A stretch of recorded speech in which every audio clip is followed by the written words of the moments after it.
All right, y'all. Yoga should not hurt. So we started doing our 52 healthy habits this year, and this week we started on yoga. Now, I have not done yoga for a long time. And when I was doing it this afternoon, it reminded me of some good tips that I kind of learned along the way.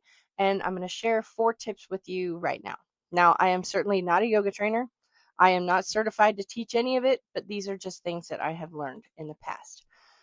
So, tip number 1, y'all, yoga should not hurt. Okay, you might feel a little bit stretchy. You might feel a little uncomfortable because you're bending in a way that you don't normally bend, but it should not be painful. If it hurts, slow down, modify, or guess what? You can actually stop for the day. It's not a competition. You don't have to finish that session. You can just stop if it's hurting. Tip 2, you can modify, okay? You don't have to start with the full on crazy yoga that you see on TV with people standing upside down on their heads and stuff. You can start with standing yoga or chair yoga. If you're doing yoga and you feel like you're not as flexible as you want to be, you can use blocks. So they sell these big foam blocks and they help to support you if you can't quite reach the floor or if your leg doesn't bend quite that far. So I would suggest getting one at least, and maybe two, but use the blocks. Tip 3, you can rest. So if you start to wear out during a session, you don't have to stop. You don't have to keep doing every pose, but you can do a rest pose like child's pose or corpse pose. And then when you're feeling ready, you can start right back up and keep going. Okay.